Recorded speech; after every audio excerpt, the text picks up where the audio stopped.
The following radio program you're about to listen to is provided to you, the listener, by Inked Geek Studios.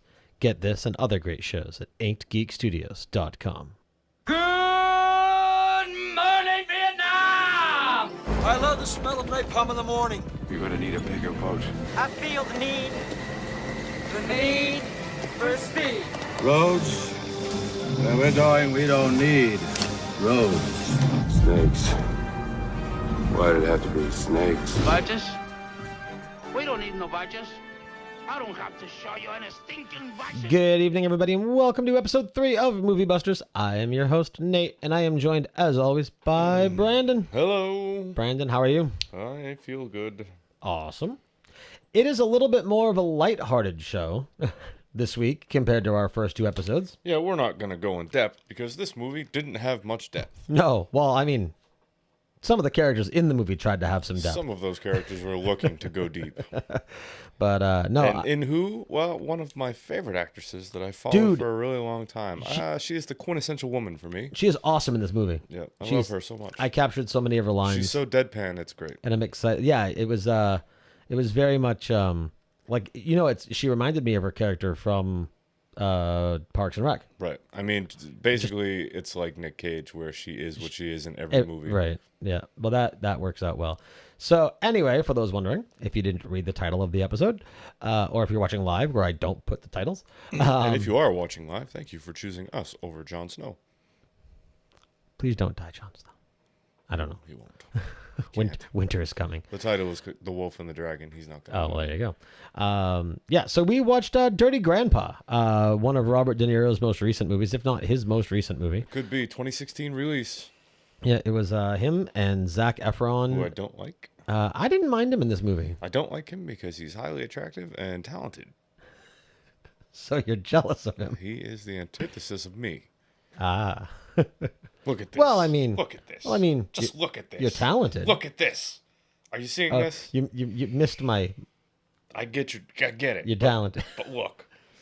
This is no. The guy's I'm jacked, De Niro, man. When he now, if I was De Niro in like Raging Bull and it was like, you fuck my wife? Did you fuck my wife? Did you fuck my wife? We're gonna watch that movie on the show, by the way. He is too pretty boy.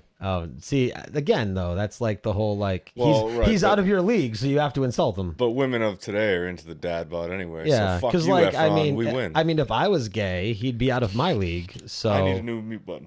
Huh? Is that one fucking? I think it's fucked. All right. There you go. I will be your mute dial. But anyway, yeah. So but no, he was. I really enjoyed him in this movie. I'm not familiar with too much of his work, but I mean, I don't know. There were so many other annoying characters in the movie. What was good about this movie with him was his character was the opposite. Like Right. usually he's playing the bro that you saw him fighting against in these movies. And he was the absolute nerd in this movie. Right.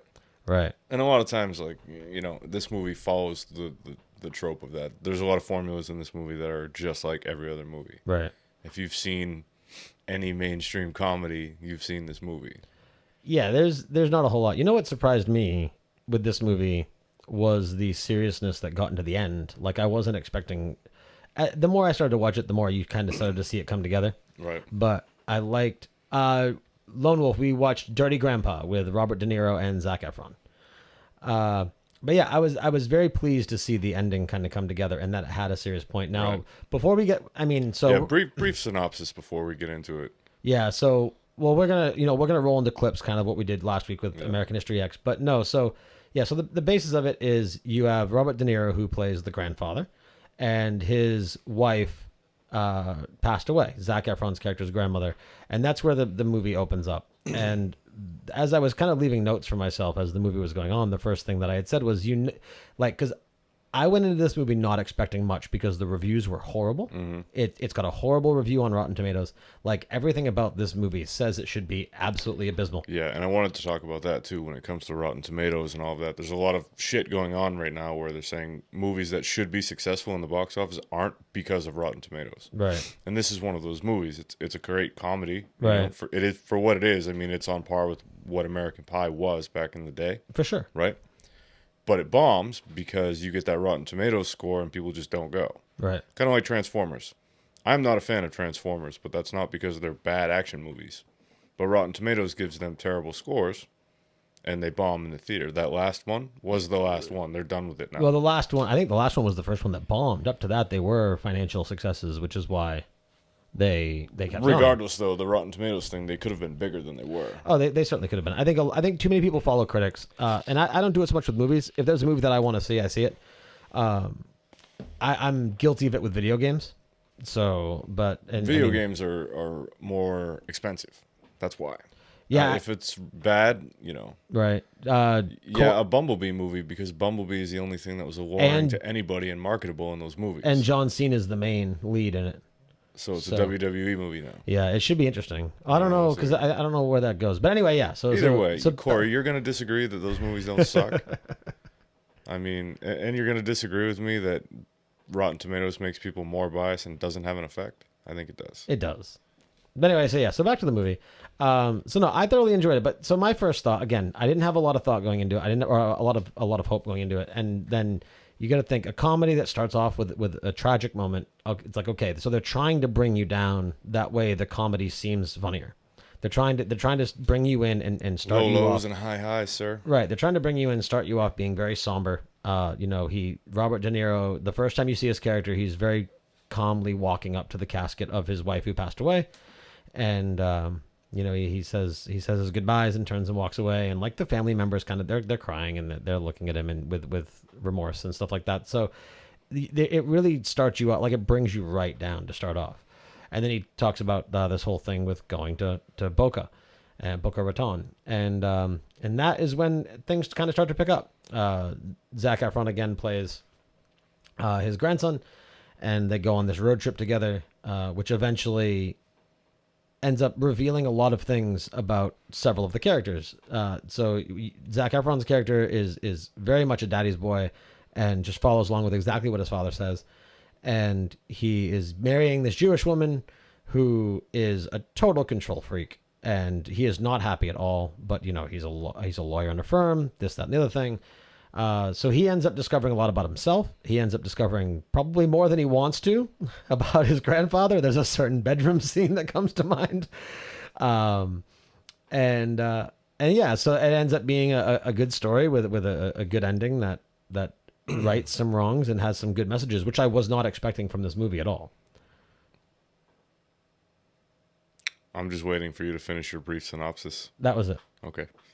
No, we should mention also that Dermot Mulroney plays the father of Zac Efron, and Dermot Mulroney was in Young Guns, which we will also be doing on this show. And Young Guns, his character was Dirty Steve, my cousin's namesake. There you go.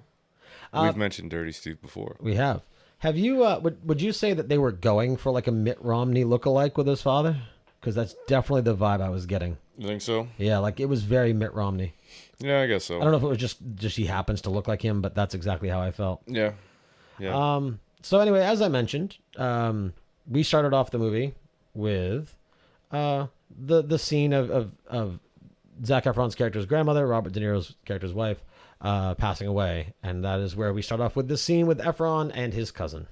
What's up, Nick? Fucking sucks dick about grandma, huh? Yeah. Old woman fucking murdered like that. Nick, she had cancer. We'll never know the truth. We absolutely know the truth. Yeah. Grandma had cancer for 10 years. You don't just die from cancer, Jason. Cousin Nick, played by Adam Pally, reminds me of... Yeah, I ain't trying to be the best at exercising. I'm looking up his name. All right. Yeah, so that's one character I wish we kind of got more of. Because we didn't see him. I mean, maybe he was best served in small doses. Well, his role ended up being filled by the drug dealer from The League later in the movie. Right, like yeah. You have those characters would have been at odds with each other in their existence because they were the same character. Right. But so I found him to be entertaining. Danny McBride was what I was thinking of. He reminds me so much of Danny McBride. Yeah, I could see that. I'm going to go right into the second clip because the second clip is also him. Anyway, I'm down in Valdosta right now. I opened up a fucking pet shop. Not pet shop. Puppy mill. Puppy mill. You know, designer dogs get a bad name, but they can go for quite a pretty penny. Really? It's just hard to get them to mate. Because, like, the little dogs, they don't want to fuck the big dogs, and the big dogs, they don't want to fuck the little dogs. So I gotta manually do it. You know, I gotta spread and manually shoot in. I should probably preface that there's a lot of vulgarity and sexual innuendo in all of these clips. Unlike last week, though, no racial epithets. There's one. Right. I did cap De Niro's rap. I think that's different. He but had permission. He did. Can I say it? Can I say it? And yeah, Corey, you beat me to the punch with the guy from the league. Jakin Mansukas, whose name I probably said wrong. Jason? Yeah, see? Josh? You said Jakin. Josh? Jacob? I've never Ryan? seen the league, but one of my favorite singing comedians is in the league. Yeah, Hail Taco. So, but yeah. So again, the cousin was funny. We get more of him in the end. I don't think I captured any of the clips towards the end there, but he was an interesting character. He again, they made it seem like you were going to get more of him, but maybe it was to add. I think the purpose of his character, again, I don't want to try and overly analyze this comedy, but like I think the purpose of his character was so we would get like the straightened edge, like down the path setup of Zac Efron's character. Yeah, like the juxtaposition between the two. Right. Thank you. Yeah, like he wasn't into the comedy. He wasn't into fucking off at the funeral. Like he was there. He was being serious. He had no humor about him. Like just this stick in the mud. And I think that was there to kind of exemplify that about his character. Mm-hmm. So, then we finish the funeral. They end up setting up this trip where they're initially supposed to be going to Boca Raton, because again, the grandmother had passed away. It was set up. It was just characters. I mean, we between here and where our next clip brings us, we kind of get the introduction that the wife is a real bitch and very annoying. Yes, and thus movie trope number 1. Right. We do get into that trope where she is very quickly made out to be the enemy. She was very quickly made out to be the character. You're rooting for Efron's character the whole time because she's just an annoying bitch. Mm-hmm. Where were you at this point into the movie? Like where did my feelings lie? Yeah. Oh, I knew exactly what kind of movie it was going to be, and I had it pinned from the get-go. But I took the dive, and I enjoyed it. I laughed out loud. I mean, it's a comedy with a message, and I mean, you know, it's obvious that the grandfather has ulterior motives from the beginning. Right. Not just in, I'm going to fuck over my grandson and have some fun at his expense. I mean, he's actually trying to get somewhere with him. Right. In life, I mean. And I like that De Niro's... So this is obvious. I mean, this is like a family version of Bad Santa. And by family version, I mean like they're related. Like it's certainly not for kids. But Bad Santa is very much the similar idea. You take a character that's supposed to be loving and humble, like Santa Claus or like a grandfather, and you basically make him R-rated. And I think the one thing about this, that I mean, Bad Santa had it, but I think this movie did it better, where they actually had quite a bit of depth to De Niro's character, and he started off once you kind of got into the crude version of him, which we're gonna hear in the next clip. The next few clips, as a matter of fact, the more and more you see him, and the more that crudeness starts to peel away, and you start to really see what he is. Like you said, you start to see it right from the beginning, like what he is trying to do, and that he actually has, there's heart in there, and there's a reason behind all of this. And there's a little bit of a rope-a-dope to it too. Like you think initially, like he dodges some questions, and you think that he's there because obviously his grandson is going down a path he doesn't want him to. Right. And he's so steeped in his life, he can't see it. Right. So there's motivation number 1. He's like, I'm in the twilight of my life. I'm going to go on one last spring break and also bring redemption to my grandson. But there's a secondary point to that, which we will get to as we get further along into the movie. Indeed. So let's pull up that first clip, which was the first real interaction between them post funeral, when they get ready to go on their trip. I thought the plan was to have breakfast here. That's your breakfast. Now let's get in that giant labia you drove up in and get the fuck out of here. Yeah, I laughed. all the quips to the car. We should say that he was going to take his SUV, which was silver and generic, but the wife needed it for wine for the wedding. So he had to take her pink Mini. Rolling vagina. Yeah. And Furry Trap has left the channel, which is so fucking fitting. Why didn't you stick around? Because that would have been a great name for that car. It would. The Furry Trap. That was after he walked in on his grandfather. Yeah, I did. There wasn't much audio to cap there. No, but we should definitely cover the fact that he walked in on what he assumed was going to be breakfast and a golf game to see his grandfather laid back in a recliner watching porn. Really going to town. Yeah. Just really working it. Working it good. Makes me. It's the kind of grandfather I want to be. Well, I'll tell you, there was a point with my grandfather. I never walked into my grandfather jerking off, but I've traveled cross country with my grandfather, and I can tell you that you get to a certain point in your life where you just don't give a fuck how much you're sharing with another person. And, you know, I've seen my grandfather walk around naked with that old thing flapping like a windsock, man. It's as a younger man, I guess it's not something you want to see again. No. But I can respect the I don't give a fuckery of it. Right. I mean, at that point, why? I mean, you're old. You got a couple of years left. Your wife died. Right. Fuck it. I hope to achieve that someday. And the fact Not now, a flappity cough, now, but an I don't give a shit attitude. Right. Now, I'm just now making this connection, and tell me if I'm reaching, because again, are we trying to find depth in this movie? But do you think the fact that he was watching an interracial porn was a foreshadowing to later on, where he had such a strong connection with the black group that he encounters later? I didn't really pay that much attention to what was happening in the porn, but sure, I can go with that. Corey in the chat room is in the long ball stage of his life. He said dangling, but I'm going to go curb your enthusiasm and say Corey has long balls. Corey, stay away from those baby gates, man. Do not step over. Or don't try and jump any chain link fences. No. For fuck's sake, please. So the next scene that we capped out, is a Efron is discussing being a lawyer to his grandfather, and let's see how that goes. Being a corporate lawyer, you know, it's got its upsides. You know what I'd rather do? What? I'd rather let Queen Latifah shit in my mouth from a fucking hot air balloon. Not too fond of being a lawyer. No, he's not fond of the doldrums of life at all. But you have to preface that with him. You don't have the backstory there where you find out later that in high school and college, Efron's character wanted to travel the world and be a photographer. Right. And knowing what we know about his father owns a law firm, and ended up having the son follow in the father's footsteps. Well, the father and the grandfather don't get along. So it's just more anonymity.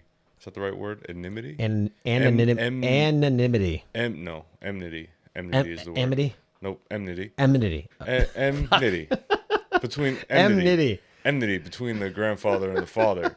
So to see the grandson who had all of these ambitions fall into the trappings of what would be a cookie cutter lifestyle. I can't think of the right word, but I'm going to go with cookie cutter. Yeah, I don't think the grandfather's generic. Right. Yeah. That boring, it's just not.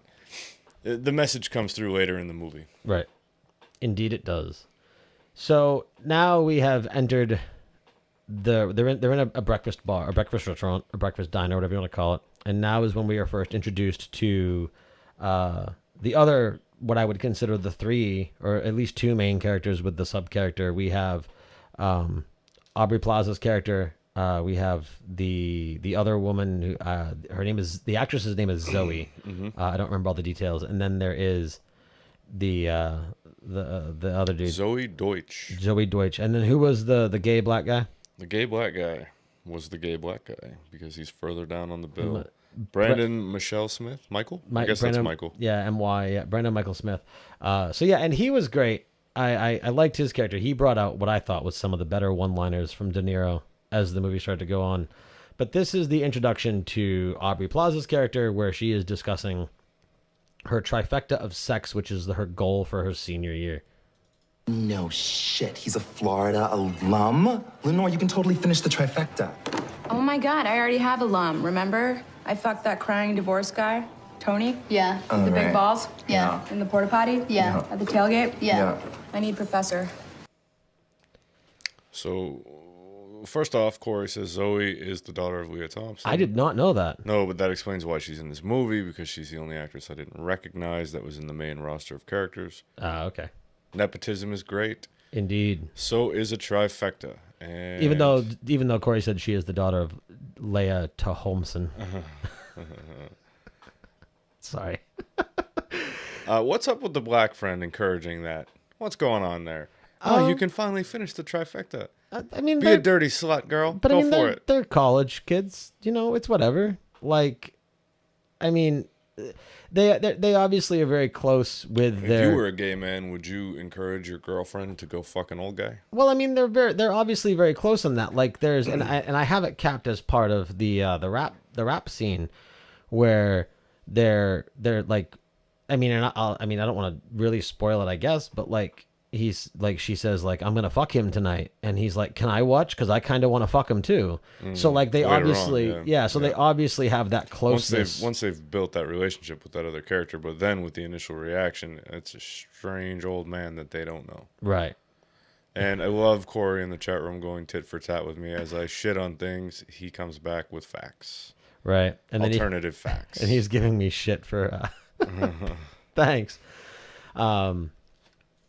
So yeah, one of my favorite scenes in the movie is what we have next.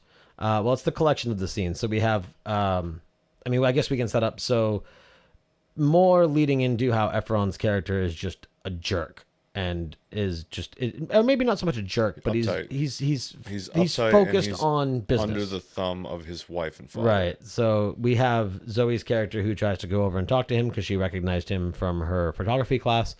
And she goes to talk, and he doesn't even bother looking at her, and just assumes she's the waitress, hands her the money, and then which I assume is probably a $100 bill. You know what I think is funny about that scene is that was basically a long setup for the joke that they had after when he walks out after them. Right. Because there's no other point in the movie where he seems like a holier than thou kind of prick. Right. He seems uptight, yes, but not judgmental and I'm better than you, except for in this one scene. So I think that they did that to set up the black guy's joke when he walks out to chase them. Right. And he's all tight-assed and walking and pointing.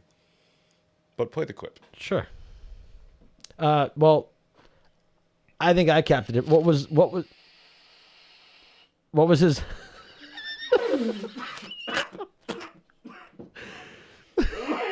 Oh, silent comedy. Man, if you're not watching the video version... A slow turn. Gets a laugh every time. What was the joke that the black guy had that you were talking about? Didn't cap it? Oh, I don't think so. He called him like a 50s Terminator or some shit. I don't remember. Oh, well, that was the joke from... Anyway, whatever. Yeah, but it happens twice. Oh, does it? Okay. Yeah. I didn't get the first one. This is the black guy talking to De Niro. Or back and forth, I guess. Oh my God, and we should have been there like 3 fucking hours ago, so let's go, bitches. Holy shit. What? Nothing, you're just really gay. Oh, am I? Thanks, Captain Gaydar. Jesus, I'm also black, right? Yeah, I know, that's funny too. Like I said, he was responsible for some of De Niro's best one-liners. So now hearing that second time, I think that also is a long setup for what happens later in the movie when he becomes more accepting of everything and gets to say the N-word with permission. Right. So again, is this kind of like an act that he's putting on, or is he just like, or is he trying to maybe he's still trying to keep the front up that this is purely for him to I think so. I think there's that coupled with the fact that he's in that I don't give a fuck, I'm free and I'm trying to live it up, and he's a product of his generation to a point. Right. Indeed. Which I think again comes out later in the movie. Indeed. And then part of that same scene, we should get into more of how Aubrey's character is just a total slut. Have they played golf yet? No, we're next. Okay. Yeah, but we gotta. She is a total slut. This next clip is called "Balls into Vagina." Mm-hmm. So you guys want to tag along for a bit, maybe? Party some babies into us? Absolutely not. Why? We have a very important tea time. Of course you do. And you also take a nap before you play mahjong? No, it's shuffleboard, and then early dinner at 4. We have a long-standing bet who's the better golfer. Obviously, I've got the bigger 3-wood. Good, maybe you can use it to hit your balls right into my vagina. Okay, so with this clip, I've been a fan of Aubrey Plaza for a long time. If I was going to have a Hollywood crush outside of Christina Hendricks, it would be her, which really says that I guess I'm not picky as to my type of woman, because that's 2 totally different things. But anyway. One's tall and busty, one's short and stick figure. Yeah, but anyway, I always found her attractive in her personality and her deadpan delivery. and just, I don't know, it was like passive sexuality. And then in this movie, she plays a terrible whore. Right. And her ass is out in this scene, and yeah, I'm still into it. I like both. Personality and the rest. Now, see, I didn't pick up on this until you had just mentioned it about the scene with the laptop that we had talked about beforehand. But in this scene, Efron's character is being very, he's joking. He's being very, like, you know, she said, "Oh, well, do you sleep before mahjong or whatever?" And he goes, "No, actually, it's shuffleboard." Like, so now he's being funny, and he's being playful in a joking, flirty way. So, like, again, a complete 180 from what he was 2 minutes ago. Right. And you know, it's funny as we go through the movie, and he's so fearful of like his wife and all of that, but there's never really any inner turmoil when it comes to him and Zoe, or whatever her name is in the movie. Yeah, no. Like, there's never that moment of, oh yeah, I have a significant other. Like, they immediately start up their falling in love. That relationship begins, and he never really has a moment of, maybe I shouldn't, you know? Like, the scene where they were going to kiss, and then she gets interrupted by a phone call, and it's them later on. Yeah. Like, that was not on him, that was on her. Right. He wasn't going to stop that. Well, it's because I think that was just more of a testament to how he's just not happy. No. Like, there's nothing, he's got nothing where he's at. And but the other thing about found... that, I agree with you, but the other thing is, like, they don't even give you his line of thinking on that. You know that's the direction it's going to go.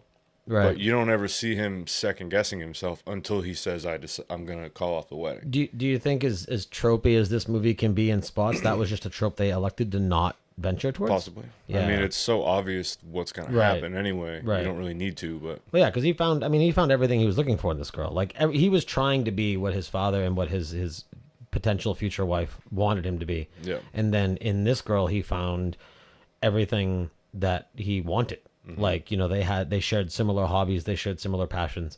And like, it wasn't something that, unlike with her, where he had to try and try and try and try, with her, he could just cut loose and have fun. You know what it kind of reminded me of was the movie Hook, where Robin Williams' character is so uptight all the time and has just forgotten what it's like to be a kid. Right. And then by the end of the movie, he's totally found himself again.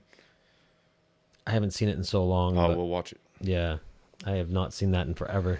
Bangarang, baby. Bangarang. So now that scene has ended. We are now going to where they play golf, which I don't know, man. I want to say it's a good scene. Like there's like every scene is a good scene. Like this movie, like it did not have a down point to me. No, I was not bored. So now this is another really short one. This is when Efron shows up wearing whatever the fuck he was wearing for golf. How do I look? Like the keynote speaker at a butt-fucking convention. What? What? What? What? So I don't know if Happy Gilmore was rated R or if it was edgy for its time, but this was ripped from Happy Gilmore, basically. If I wore pants like that, I'd have to kick my own ass. Right. They basically pulled that joke. Yeah, and they kept the ass there. Yeah. But I mean, the keynote speaker at a butt fucking convention. Like, I'd die. So I watched this at work. Obviously, I had my headphones on. In the office at work today. I watched this in my mother's basement. I'm sure she wondered why I laughed. I was laughing so hard, and I kept having to explain things to the guy that was in the office. I'm like, I can't repeat a lot of this to you. What are you laughing at? Butt fucking. Huh? Speaking of fucking, basically 2 minutes later. First time in 40 years I'm single and I want to fuck. I want to fuck until my dick falls off. I want to fuck a horse and I want to drink its blood. I'm gonna throw up. I was faithful to your grandmother every day for 40 years, even through the menopause, even through the cancer. She was the love of my life. I'll miss her every goddamn day. But she told me on her deathbed, you get back out there again. I haven't had sex in 15 years, Jason, and I want to fuck. Now, I'm pretty sure that I've had that conversation with my grandfather. That same thing happened in my life. My grandmother got cancer and died, and my grandfather dated around. I'm pretty sure that this is what's in store for all of us if we live long enough. Whoever lives longer. Yeah, I mean, fuck a horse and drink its blood. I laughed really hard at that. I texted him and told him to pull that, even though I thought he would pull it anyway. Yeah. Fuck a horse and drink its blood. Yeah. Fuck a horse and drink its blood. Fuck. Fuck. It's very ranty old man. It's very. Don't we all just want to fuck though? Isn't that the whole point of life? Life is yeah. Carlin was a little off. Life is a series of dogs. Life is a series of fucking. Life is a series of Aubrey Plazas. You Aubrey, do you need a moment? No, it's too hot in here for that. All right. So that leads us into De Niro saw some young co-eds on the golf course. He practically ran over 3 dudes trying to get behind them on the golf thing. Tells them this lie about how he's a golf instructor and a retired astronaut. Yeah, and how Zac Efron's character's retarded. Yeah, that was funny. That was the funnier moment. But you know when he leaned into that woman to help her with her swing? Yeah. And she had that funny look on her face? Do you think she felt it behind it? Probably. Seems like it. He's like, just grab onto my shaft. Yeah. I mean, the shaft. So many little, like, again, the little things. He was great in this role. Again, I don't get the reviews. He was great in this role. I mean, it wasn't serious De Niro. It certainly wasn't like Goodfellas or Casino or anything like that. But he's been doing like angry old man comedy. Like De Niro doing De Niro in a comedy works really well. You know what this reminds? Like he was a cut loose version of Meet the Parents. Right. Exactly. And that was the first one that he did where he was that character. Right? Yeah. Like I'm almost surprised there wasn't like a "Can you milk me" throwback in some way. Right. Was he in Anger Management or was that? No, that was Nicholson. It was. Yeah. There was a movie like that he was in that came out about the same point, right? Oh, so pretty. Yeah. See. I like De Niro doing old man in comedy better than Nicholson. Yeah, he was or Analyze This was De Niro, but that wasn't near. There was Analyze This and Analyze That was De Niro and Billy Crystal. Mm-hmm. Yeah, but that wasn't quite near that. No, I like De Niro, and De Niro's he's pretty versatile with what he can do. Did you fuck my wife? We gotta watch Raging Bull. I can't wait. I'm trying to remember why that ring. I've never seen that movie, but I think it was an Eddie. It was an Eddie. Movie. It was an Eddie Izzard bit that he copied. That "Did you fuck my wife" line. I think it was Izzard. Anyway, but yeah, no, like there was that. Do you have a flag? Man, does that bring back horror heat box memories from last year? It was around this time too. But anyway, yeah. So no, but there was that movie that De Niro was in too, the horror movie with him and the girl who was big for a while. Corey will know. She had longer dark hair. She was really, really popular child actress between like 6 and 10. Her name began with a D. I bet Corey can fill that. Dakota Fanning? Yes, there you go. But it was a horror movie with Dakota Fanning and De Niro. Actually, I don't want to spoil it. Have you ever seen it? I'll never tell. Or that was Brittany Murphy in that movie. Yeah, she was in it too. And was Dakota Fanning in that? Yeah, she was the daughter. I never saw it. Yeah. Well, then we won't spoil it. Don't say a word. Yeah, there was a twist at the end, and it was really good. Yeah. So Dakota Fanning had this hide and seek. Thank you. That's what it was. Hide and seek. She had an invisible friend, and there's a huge twist at the end, and it's awesome. So the friend wasn't invisible. So nobody spoil it because I want to watch it, and I want I want his reaction on the twist. So don't spoil it, please.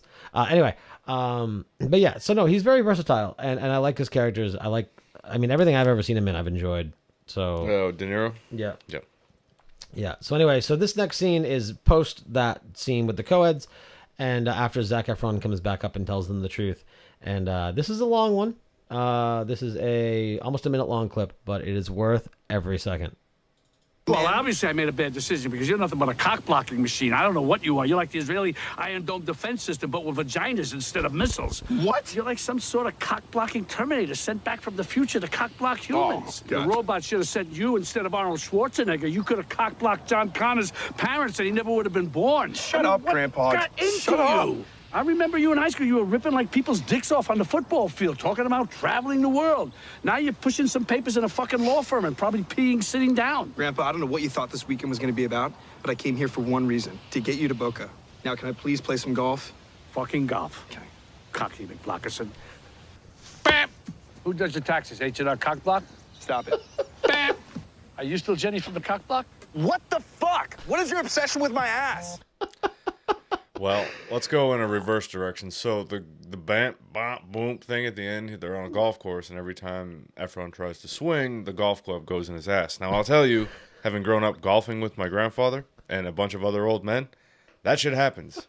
Like that whole scene. I'm not surprised. That whole fucking scene is like real life. Right. I used to laugh until I peed my fucking pants when I was a kid going out with those guys. Right. Man, I tell you, I think one of my favorite lines from the movie is, "Who does your taxes? H&R cock block." Yeah, that's fucking funny. I laughed really hard at that scene. So the other thing, he talks about ripping people's dicks off on the football field, and I didn't buy that part. I don't believe it. If you're talking about a guy that's thoughtful and going to be a photographer, I want to laugh. Huh? I want to laugh. No, it was nothing. Oh, man. Yeah, I don't think, they end up going against the bros, man. Efron was a fucking quarterback or whatever. No, I don't think he was playing football and a photographer. Bullshit. And what was the first thing? My favorite thing was like Last Action Heroing it, where De Niro's in a movie referencing other movies. Right. I can appreciate an old man referencing John Connor. Makes me happy. Yeah. You? Thoughts? I you liked like it. H&R Cockblock. I like H&R Cockblock.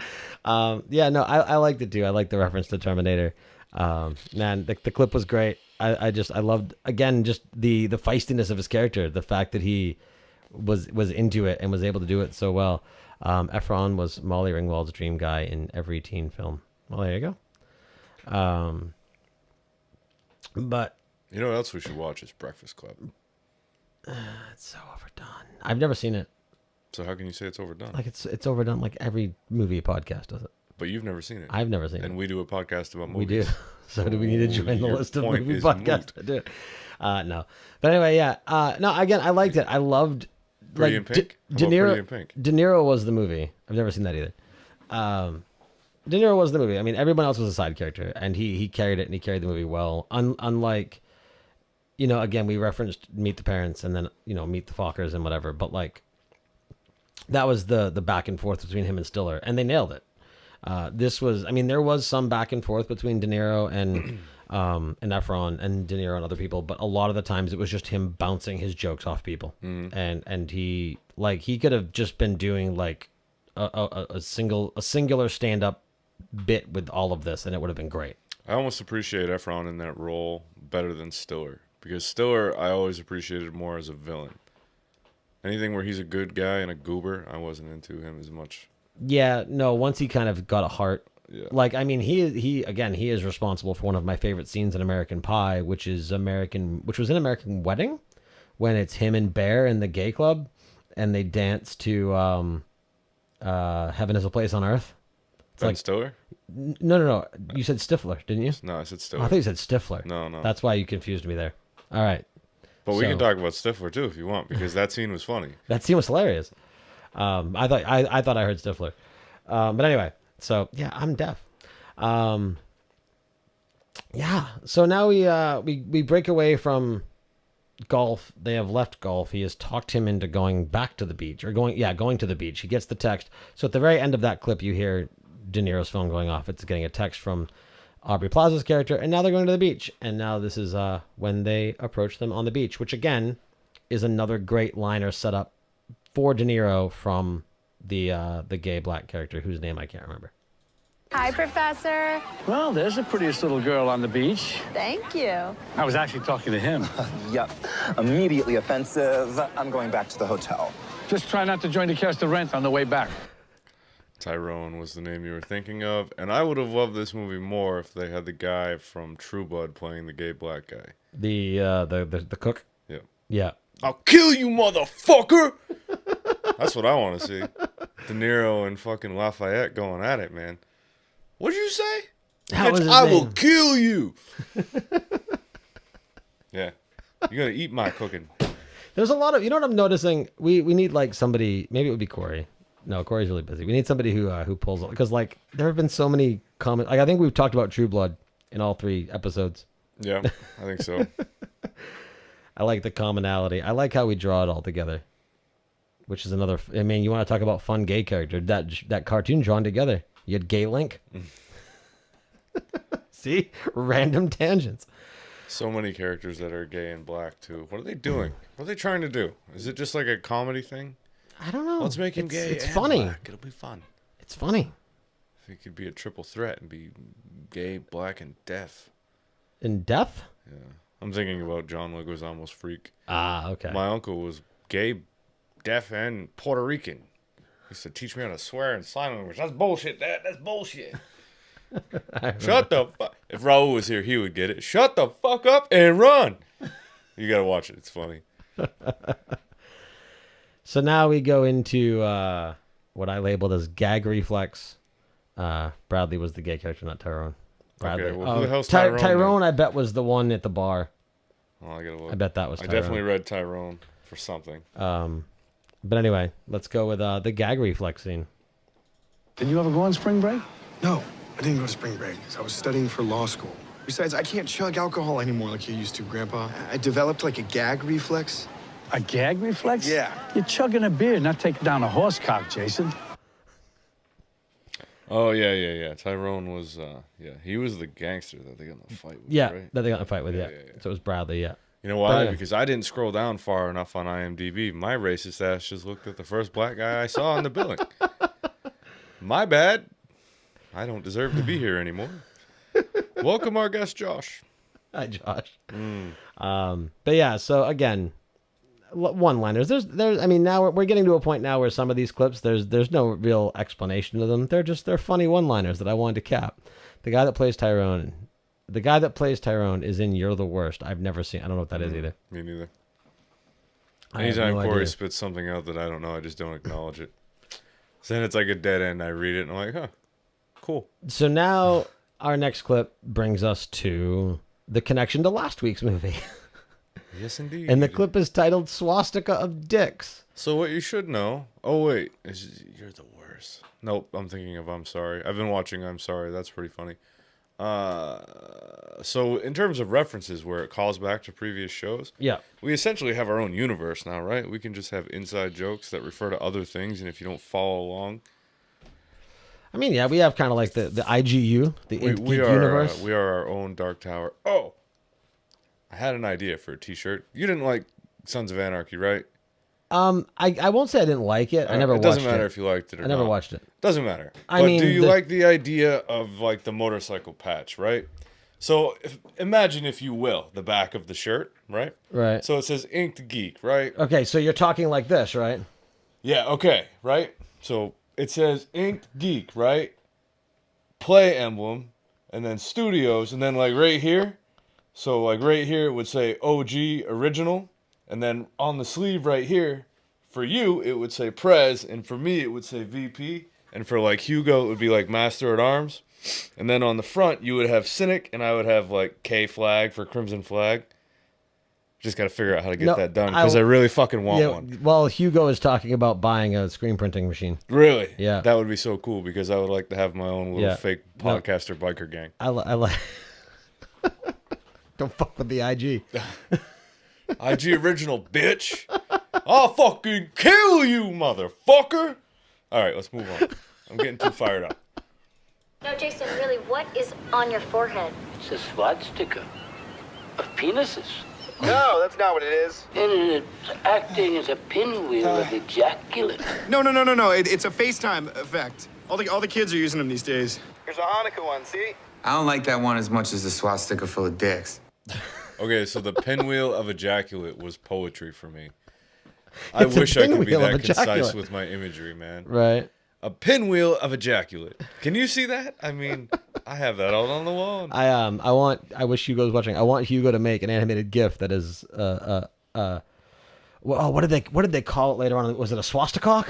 Yeah, it was a swastikok. Yeah, an ejaculating swastikok that spins around like a pinwheel. I very sorely missed his in tandem illustrations. I don't know what's going on, but I want them back. Sundays he's unavailable anyway because he goes in early. I see. But well, the way you make a pinwheel spin is by blowing on Corey, it. that's the second time you've called attention to needing attention being played to your balls, paid to your balls. All right, I'm just going to go right into this one because it's a mixture of Elf and Danny Glover. I'm going to start a podcast called Ball Fondlers and just do it for Corey privately. Welcome to Ball Fondlers, Corey. On that note. Oh, well, better late than never. Yeah, fuck about Alf, motherfucker. See, there it is. That guy should have played the gay guy, right? But that was Danny Glover. Like, total just random. Oh, fuck, dude. I totally forgot that Danny Glover had a cameo in this movie. Yeah, like, I assume just because he's friends with De Niro, I assume. Yeah. No, I don't know, but you don't see Danny Glover very often. I love Danny Glover. in I think Predator the last time I remember seeing him in a movie where it was a serious point was I think when he was the detective in the original Saw. I don't know. I don't think he's been. Yeah. It's been a while. Once again, Corey would know. Corey is our live chat room encyclopedia. Was he in like some bucket list movie? I don't remember. I don't know. But yeah, no, I laughed so hard when I saw him. And then of course Elf. I mean, Elf is fucking right. Elf. But get him, motherfucker. I want Danny Glover to be the gay guy now. We gone fishing, bitch. So this next clip is one that you texted me it, and it was the bucket list is Morgan Freeman. It could be. There's you being all You're racist making me again. look really bad. No, I'm pretty sure that he plays an old man in a group. Maybe it was Space Cowboys. I don't know. That was Tracy Morgan. I don't know. He's gonna be like, "That's a Clint Eastwood movie, you Aryan motherfucker." So this next one, it was they were changing. This is as so we're starting to see more of De Niro's true intentions. It's like Zac Efron starting to break the shell of his future wife and starting to mellow out and just have a good time. So there was a jail scene. He lost his underwear. So now we're here, and he's like, "Well, just take him off. I'll turn around." And what he didn't mean was he was going to turn around a full 360. Wait. This is after the whole like Bumblebee. Yeah, I didn't cap that. Yeah, no, that's not important. But let's go back to the Danny Glover thing. So okay, before they go in, like he is all done with his grandfather. He's just like, "Fuck this guy," and it was funny because on their way in, he's kicking the bag around. Your grandmother's ashes in there. Oh, way to respect your grandfather. She's in a casket. Fuck you. Yeah, and then he kicks it into the bushes. That was really funny. But after they come back out, like, the whole point of them going there was so that he could drop the grandfather off and go back to his life because fuck this guy. He's fucking his shit up. To throw all the swears out I can all at once. So they go in and they find out that Danny Glover his liver has failed. He's on dialysis and he can't go anywhere. He has maybe a month to live. So they have that, middle of the movie downtrodden moment where they're brought back together again and out of guilt and he is my grandfather, so I have to do this for him after what he just experienced. One of his last friends is on death's door and he has nobody else. So now they're going back to the beach so that De Niro can fuck. Right. And this ends up with Efron's character. They all go to a party and then Efron's character he goes fucking nuts. He falls victim to another tropey joke where the guy gives him what he thinks is a vape pen, but it's actually a crack pipe. And then he's like, this one is the vape pen. Which one did I We didn't bring that up. I love the fact that he has all these vape pens filled with, like, drugs. Right from the beginning at the funeral in the He was beginning vaping. of the movie. Yeah, and I can't believe we didn't talk about that. Yeah, I forgot. Yeah, I forgot. It's ridiculous. But no, I mean, he was fucked up long before that. Like, they were outside. He was fucked also, up, but, like, that was really the moment where you, like, come into him being fucked up. Right. Quick apology. I wasn't ignoring you. My mom was just texting me that they have safely landed in Florida. So my daughter has started her Florida vacation. Wow, I didn't know that was happening already. Yep, they flew out tonight. That's amazing. Right. So that she gets Disney World for a week and a half. Oh, man. I know. I've been there. But anywho, so yeah, no, so he De Niro's outside, and one of the girls comes out and says, "You better come see this." And he is completely naked with what was it, a duck? It was a fluffy bumblebee. A fluffy bumblebee, that's right. And it was so he was basically wearing a thong with the bumblebee attached to it, and he was like buzzing in girls' faces. I think he buzzed in a couple of dudes' faces. It was pretty funny. He buzzed all over. And then so you mentioned the scene where he's like, "Wait a second, hold on." No, he's like, "I got it. It's okay. They're both crack." He's like, "I smoked crack." He's like, "I smoked crack." And that was right front. That was right out of Can't Hardly Wait. Right. And yeah, that was scene actually out of that, before the swastika. That was what led to the swastika of dick scene. So, but anyway. Yeah, he wakes up. Oh yeah. Okay, so he wakes up nude on the beach, not knowing where he is after he steals Right. a motorcycle and rides off into the night. And then he loses his buzzy, fluffy bee jock strap Then thing. a kid rips it off his crotch. Yeah, and then the kid tells his dad. Oh my that god! I should have capped that, but it was so bad. He let me stroke it. He let me stroke it. Daddy. It was soft. He let me kiss it. I was like, this is so wrong. Yeah. But he's like, it's a bee. I don't see no fucking bee. So is this clip after the crooked cops Oh, let yeah, the other guy out? yeah. This is the whole like they're back in the hotel. This is the good dick clip. Okay, so preface that with the fact that these cops are shitty, right? And they're friends with the drug dealer that had him smoking Oh, crack. that's right. Yeah. So they're supporting characters throughout the movie. They keep popping up, and it's really, I swear, it's a nod to Super Troopers. Like, this movie is an amalgam of all these other good comedy points from other movies. You know who the dude reminded me of? It was like a Jim Gaffigan mixed with like a Louis C.K. I can see that. Yeah. So this clip, again, because I'm in such suspense about what it actually is this the part where he asks for khakis? Or is it after? No. This is, you know this one. You texted me this one. I really like the one where he asks for khakis. Can I get khakis? Oh, the whole, like, you're in a fucking jail. I'm going to get a sandwich. He's like, would you like a sandwich? would you like this guy to butt fuck you or to wrap you around like a towel? It was so funny. Yeah. I'm a turkey man. I'll get you a turkey sandwich. And would you like the gay guy in the next cell to butt fuck you or whatever the hell else he said? Wear you like a towel? Yeah, because you're in fucking jail, asshole. Yeah, that was funny. Yeah. There were some, I mean, as it was, I got like 23 clips from this movie. You know what we could do is just recite the entire movie back to these people. Right? All right, so here's the scene in the hotel room where, and again, you'll remember it once it starts. This is the "That's a Good Dick" scene. Nice dick. Oh, jeez, Grandpa. That's a good dick. You got your grandpa's dick. Not the girth, not the length, but same style. That's good to know. You're lucky you're not your dad. He's got his mom's dick. So, You ever compared dicks with a relative? No, I've never compared dicks with a relative. Oh, I have. Aside from that being a funny scene, I got my dad beat. Thank you. Appreciate the info. Aside from that being a funny scene, I think that what we started to see there, because again, there was the tension. There was the tension from the jail. There was the after party. There was the scene. Again, like with Danny Glover, he was pissed and whatnot. But now with the laughter at the end, like we start to see the ice breaking. We start to see the camaraderie form between these two characters. And Efron's starting to realize that maybe he's not such a bad guy, and there's nothing wrong with cutting loose and having a good time. No. So now they get dressed. They go to this club. It is a all-black club, other than De Niro and Efron, and then the two girls they're with. Man, if I could visually cap things without copyright protection, the way that Aubrey Plaza was dancing with De Niro in the background there. I know. It was hilarious. I wondered if they used a body double at any point. For who? For Aubrey. Or if she actually did I'm pretty sure she actually did it. And shit. I'm pretty sure she actually did it. So Because she was pretty, I mean, especially... we don't need to devolve into like... Well, no, but, but I'm just saying, like, especially like the way she was at the end there, like that was obviously her too. Yeah. So, but no, I think she was just having a good time, and I think De Niro was also having a good time. That was pretty much the best reason for watching this movie. I didn't realize she was in it, and what I got throughout the movie made me very happy. Right. So now we had the confrontation. This is where we start to really see what De Niro's character did in the military. Bradley was confronted by he was the victim of a hate crime. He was. They were hating on him because he's gay. There's a scene now. I had it clipped, but there was a lot of background noise during this scene too, so the clip didn't register well. And again, we already had a lot of clips. But essentially, what happens is they go outside to fight, and Efron freaks out. He's like, "We don't have a squad. We don't have a group." And they go out, and he's like, "All right, you take the first punch." He's like, "If I got to take them all down, you take the first punch." Yeah. And it ended up being, he fought him with one hand. So now we start to see that De Niro isn't, and again, kind of like how he was revealed in Meet the Parents.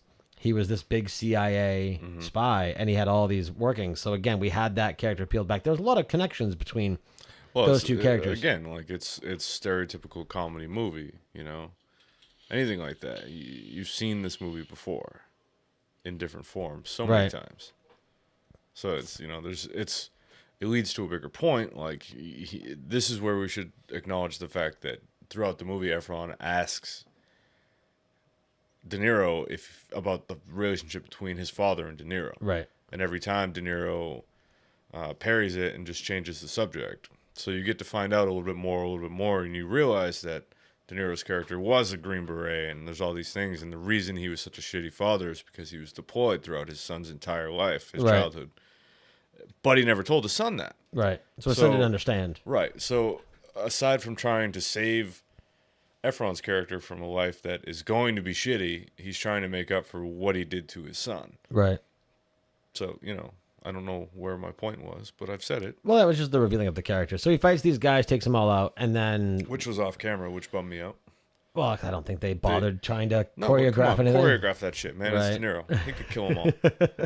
If he wants to punch the president in the mouth, he can take out gang. Really quick jump ahead. So they're well, this is, I think this was the kissing scene where she gets interrupted by the phone call. Mm-hmm. And then, like you talked about earlier, and then the phone call is Bradley calls and says that Bradley calls, says like, look, like, you know, Aubrey's character and De Niro's character, they were kidnapped and they had guns and blah blah blah blah blah. So they go in, they're in there, they're smoking weed, they're talking, they're having a good time, and then that leads to this. And again, just to kind of preface it, there is a little bit of language in this one, but it's in jest. It's very comical. Is this still in the house or after they go to the This club? is the rap. This is De Niro rapping. This is, again, is about a minute-long scene. So we should say that at the end of the fight, the black guy said, "Oh, this isn't over." And then they show up again, and off camera at some point, they've all become friends, and they end up hanging out, smoking dope, and then going to a club and doing karaoke. Correct. Clip me. Clip. All right. Let's fucking bounce. Let's fucking bounce. Where? And everything is all right. I got a beat from Kim, and she can fuck all night. Called up the homies, and I'm asking y'all, which park are y'all playing basketball? Get me on the court, and I'm trouble. Last week, fucking Brown got a triple-double. Can I say it? Did I say it? No. Say it. Say that shit. Freaking niggas every way like MJ. I can't believe today was a good day. I'm totally gonna fuck him tonight. Can I watch? Because I kind of want to fuck him too now. Drop the mic, baby! Drop the mic, baby! That's what I'm talking about! Peace out, niggas. Did you pull the next one where the next thing goes? Hearing Nate give a language warning just seems wrong. Yeah, well, I mean, it's a racial thing. Like, obviously, it was in good fun, and he was given permission. He's like, that was the whole, like, can I say it? What did you say? Did I pull what? The next part where Efron sings. I did not. Not that you needed It was so poorly lip-synced. It was ridiculous. Yeah, like, it was either lip-synced or it was just dubbed over. I get that it plays into a part later in the movie, but it was so goofy. Yeah, it was. Yeah, because the scene where he sang to the future wife was great. The scenes on the background. Yeah. Again, that was purely visual. There was really nothing to No, but I clip mean, there. We're being hacked. the last image that they were teasing us and finally zoomed out on was great. Right. So now that with the wine bottle in his ass. No, the fucking dog. Oh, it was the dog. That's right. Yeah. So now we're kind of going into the third act of the movie. Everything's broken down. We now have so we'll say, so what happened, you mentioned Efron singing. What happened there was the muscular brute bully dude who we haven't really talked about up to this point ends up that was like the crux of the movie, and we failed on that. Yeah, well, I mean, he was whatever. They've been warring with these two bros over the attention of the women, and they fucked him up at a concert when they had a bodybuilding thing going on, a competition. It was the flex off. Yeah, some The bro flex thing. off, yeah. I don't know. But anyway, they come back, and while they're on stage singing, the bro steals the guy's license, De Niro's license, and they get some background. Right, because they've been lying about De Niro was the professor and Efron was a time photographer. Right. Really quick about the flex off scene. I'm wondering, I mean, you know, it had to be an effect, but I'm wondering how much of an effect the handstand on the forearm was.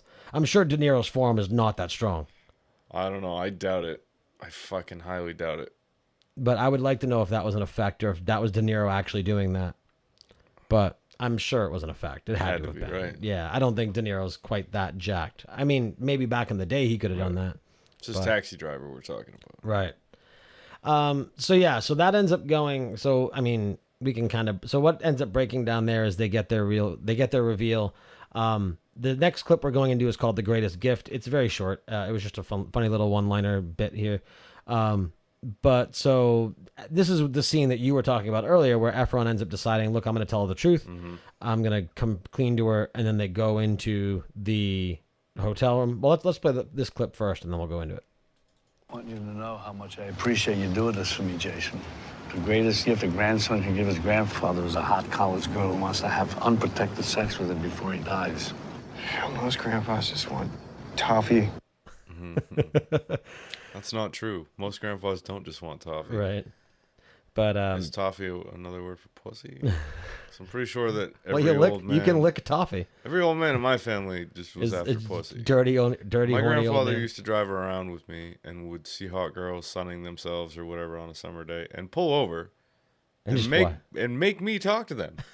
I can remember this one particular incident where these two girls were like sitting on the roof of their porch. So they crawled out of their second floor windows and they were laying on the shingles. And it was on a hill, right? So that it lined up perfectly so that the way the building was versus the road, we were face to face. Right. I was like 9. He's like, Brian, split tails, look. You know what split tails are? No, because pussy split. Oh, okay, yeah. Because it's, he called them split tails. What are you going to do? Talk to them. He stopped, beeped, rolled my fucking window down, and sat there until I said shit. It's no wonder I'm terrified of everything. Right. So what you're saying is this movie just could have been called Grandpa. Yeah. Seems like to me. Dirty is implied. Yes. It just seems like. But anyway, that was, the climax of the movie, and now we're on the downhill slope where I think the climax is right here, which is the scene that I appropriately titled Thunderfuck. Yeah. Oh, yeah.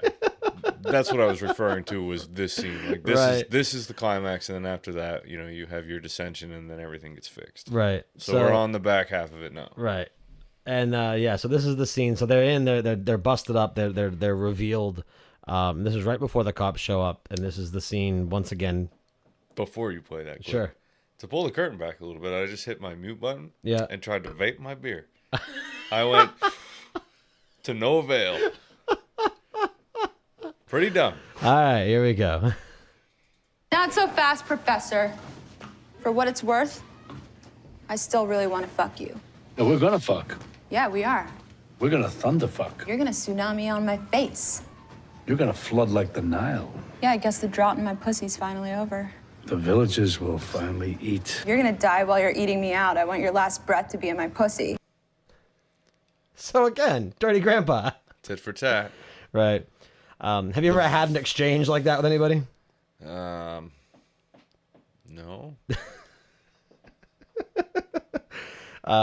Yeah, no. Again, her character was spot on. She was a great, and the fact that she did that and she still delivered it in the Aubrey Plaza way, right? Where it was just very relaxed and just straightforward. Did you enjoy that scene? Mm-hmm. So now we're at the getaway. The wedding happened, the scene happened. So a lot of stuff happened in that scene, but a lot of stuff that didn't really matter. There was a part 2 of the karaoke scene. He was singing to the what would have been the wife. They were singing "You Are Not Alone." There was a montage or a slideshow of clips in the background behind her that she couldn't see.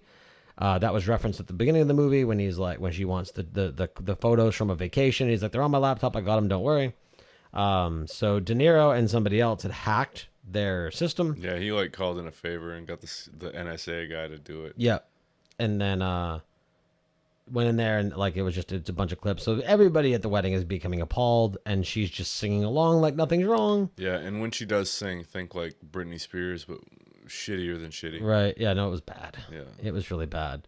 So then he gets it and he's like, I can't do this. And so, but they kill the mics. Yeah. And so he hollers down to the cousin from the beginning of the movie, and says, "Hey, can you tell her this?" Blah blah blah. So this scene was kind of dumb. Yeah, it wasn't. It was one of the only jokes that I thought fell flat, where they tried to play telephone and everybody kept being disabled. Yeah, no, yeah, it was very that was very 80s. Yeah, I didn't care like for it. that. What I did like was the fact that the wife ended up admitting that she fucked the retard cousin.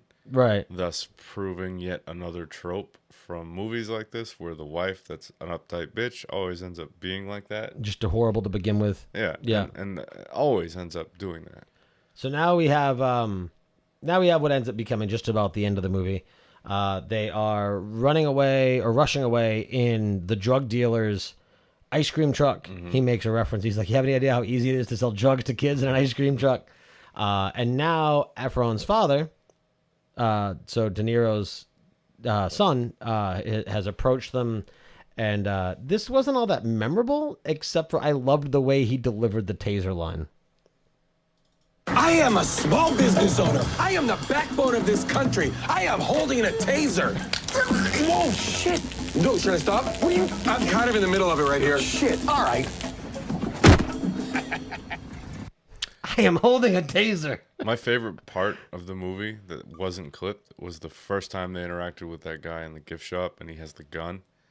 And he says, it's Florida. People don't matter. And he fires the gun through the wall. He's like, everything's a legal gun range in Florida. Or licensed gun range. I laughed at that pretty hard. Yeah. Florida's fucked up.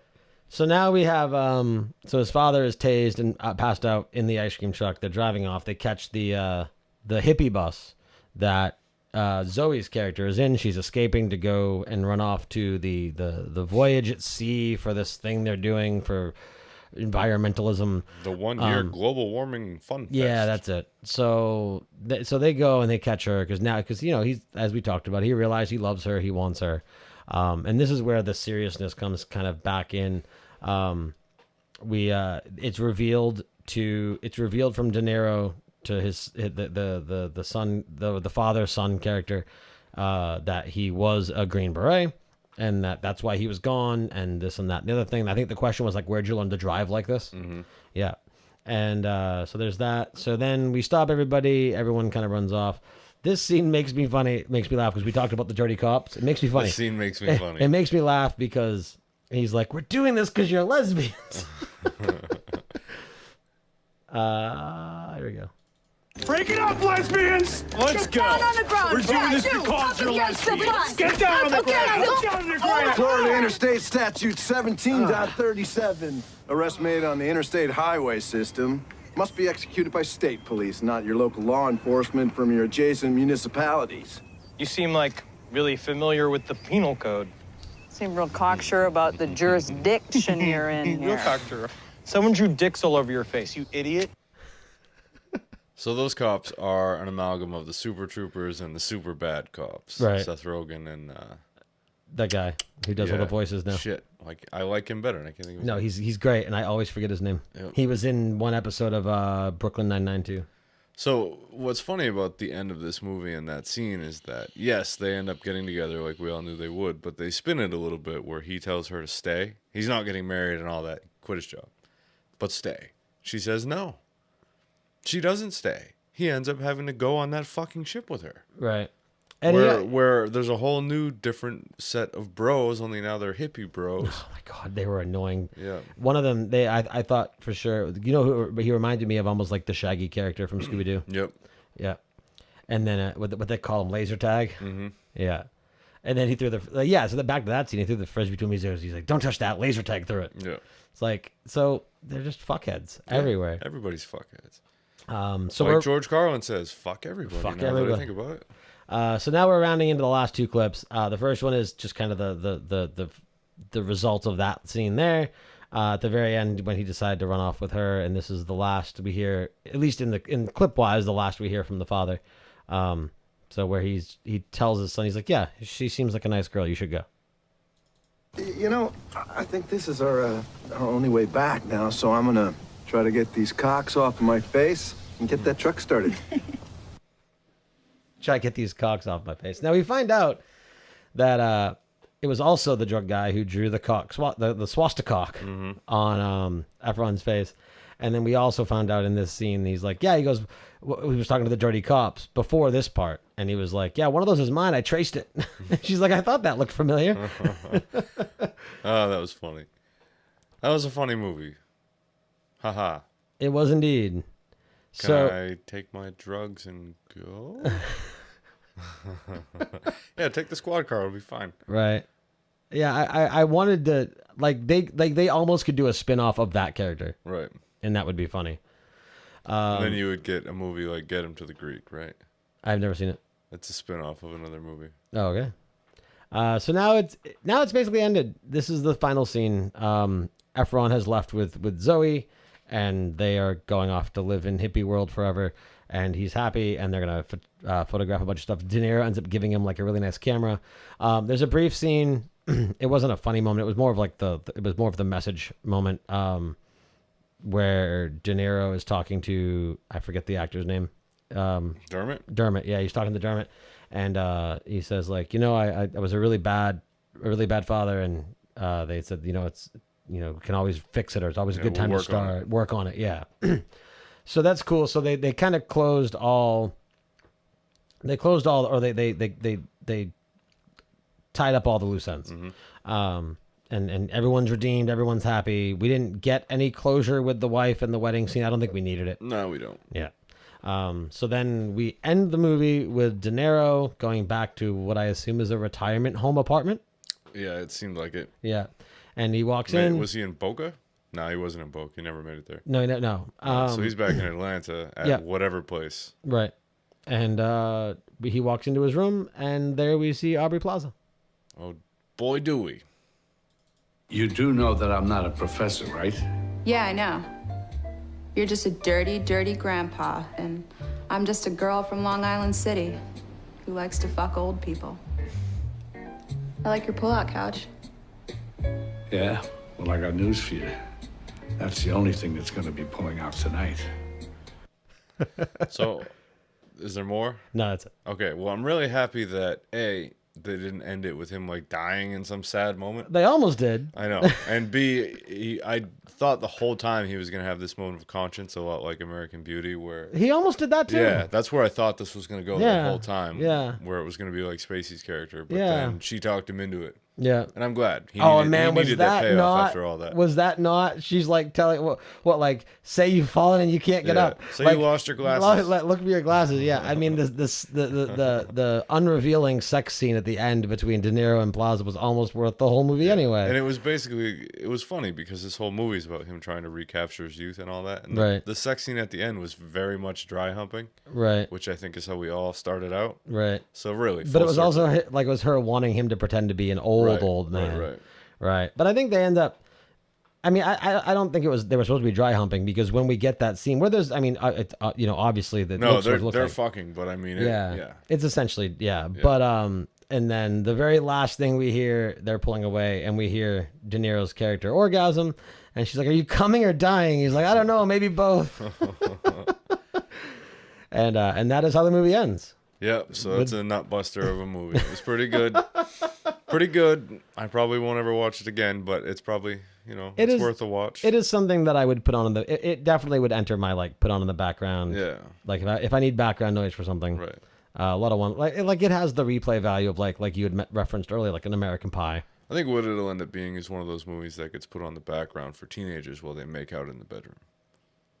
Yeah, because then there's want to come over and watch a movie, and there's a lot of things that would spark arousal and push people to the edge, and I could see that. Again, serving the American Pie role for this generation, and for all the movies that tried to come out, whether they were the dumb comedies or the dumb sex comedies, even the American Pie directed DVDs like the Bandcamp movies and shit like that, like this movie did it better than any other movie has done for a while. Yeah. I agree. I thoroughly enjoyed this movie. It wasn't nearly as bad as it could have been. It wasn't, like, what was that one? Spring Breakers with what's his face and like the 4 chicks, and similar idea. It was meant to be like an overly sexualized comedy. Yeah, I never saw it. No, they were dumb and they all fell short. This one I thought nailed it. Again, I don't get the bad reviews. I don't. I mean, if you go into it expecting more out of it, but you even got a good solid message at the end, and it closed up all of its stories well. There were no plot holes. The loose ends were all tied up. It concluded well. It was funny. Again, I think the only scene that fell short was like the telephone scene. But other than that, I mean, the movie was pretty solid. There weren't any, again, there other than that one scene, there was nothing that fell flat for me. No, it was a 90 minutes well spent. Yeah. I enjoyed it more than I enjoyed Dark Tower, and that's my whole childhood wrapped into a movie. So well, there you go. Do we have anything in mind for a potential for next week? I really want to watch Adaptation, but the only place that I have it is on DVD. Okay. So I will buy it, and you can log into my Amazon account and watch it, or whatever. Is it not streaming? No, All right. I doubt it. I highly doubt it. All right, probably not. So what we'll do is I want to try and get better on finding out. We need to come up with a somewhat list of things that are streaming for. That way we have some form of announcement. But if you follow us on Facebook, facebook.com/moviebusterspod, or on Twitter @moviebusterspod, we will, whenever we make the final decision for the movie that we're going to do next, we will announce it in both of those places. So whichever social media platform you prefer. It'll also be announced on Instagram. So Movie Busters Podcast on Instagram. So all three of those places it will be announced once we know for sure what the movie is going to be. So if you want to find out what it's going to be, if it's something that you've watched and you have an opinion on, or if it's something that you may want to watch and you want to watch along and submit opinions, that would be great. Again, you can tweet at us at MovieBustersPod, or if you want to submit either a movie suggestion or an opinion on the movie that we are watching for the following week, or any of the past movies that we've watched, you can email us at moviebusterspodcast@gmail.com.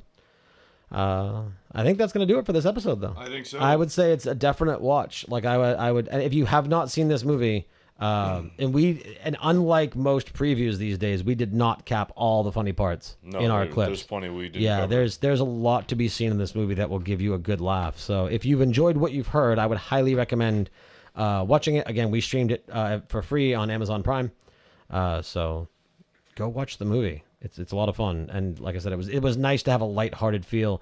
Also, I do want to say, kind of pulling back the curtain a little bit before we close the show out. Again, like we talked about, this is our first lighthearted movie. Like we did American Beauty and we did American History X, so we got like serious and then super serious, and then we got like really sexual and goofy. I like being a new show. I like that this format works with the fun, lighthearted comedies too. Yeah, this is I think this is why a lot of people do podcasts like this, because really, who doesn't like movies? Right. It's something you can all get into, and no matter what movie you pick, everyone's going to have an opinion. Right. Yeah, it's definitely it's something. always a good conversation starter, you know? It is. I thoroughly enjoy it. Like, I went into this movie thinking I was going to hate it for the first minute, you know? Right. Well, before Until I you even saw the watched guy it. vaping. Yeah. He's vaping. I'm home. Yeah. That's only here. No, but I liked it, so, you know. Yeah, no, like I said, it was very enjoyable. So yeah, you can catch Movie Busters live every Sunday night. We are gonna bump it to 10. This one tonight started at 10. The last two started at 9:30. I don't cap the clips till I get home from work at 9 o'clock, so that 9 to 9:30 was a quite tight fit. So it's gonna be live at 10 p.m. At twitch.tv/InkedGeekStudios. So if you are listening to the podcast version of this, and if you would like to watch it live, catch us on Sunday nights, which will be easier now that Game of Thrones is over. So again, if you have any comments, suggestions, comments or movie suggestions for the movies we've done or movies you want us to see, moviebusterspodcast@gmail.com is the most efficient place to contact us there. If you enjoyed Movie Busters and you enjoy everything else at Inked Geek Studios, please consider going to patreon.com/IG Studios and help support the studio and all that we do. We've added 2 shows. We're going to be bringing a third one back. We're going to be resurrecting the show that this replaced, probably within a month or so, with an additional host being added to the roster of hosts here at Inked Geek. So we're excited to get that back off the ground. And once we can announce that more thoroughly, we're excited to be able to do so. Again, for those that listen to all of our shows and follow the entire studio, this coming Friday, which will be September 1st, there will be no All Geeked Up and there will be no Mind of a Geek. However, there will be a Movie Busters that Sunday. And then also there will be Indie Case Files with myself and Amy Frost that Monday. And that we will be covering Guacamelee, the Super Turbo Championship Edition, which is an indie game on Steam. So I think that's it. Are you good? I'm good. Cool. A big thank you to our live chat room. You guys rock as always. Thank you, Corey, for all of your tidbits of information and being our live encyclopedia. We appreciate it. I like to give Corey a shout out. So yeah, Corey, you're awesome, dude. Appreciate it. Check out Else Nerds, everybody. It's a really good show. You could catch me and Amy on there from last week. Brandon's going to be on there tomorrow night, as a matter of fact. Tomorrow night. So catch Else Nerds. And it's a great show. It's a great studio over there as well. So a lot of good people working together. So thanks again, guys. We appreciate it. And we hope to see you guys next Sunday night will be our next live show. So for Brandon, for myself, and for the rest of IG Studios, thank you all very much for listening, and we will see you next week. Good morning, Vietnam! I love the smell of napalm in the morning. You're gonna need a bigger boat. I feel the need for speed. Roads? Where we're going, we don't need roads. Snakes. Why did it have to be snakes? Badges? We don't need no badges. I don't have to show you any stinking badges. You've been listening to an Inked Geek Studios podcast. For this and other great shows, go to inkedgeekstudios.com.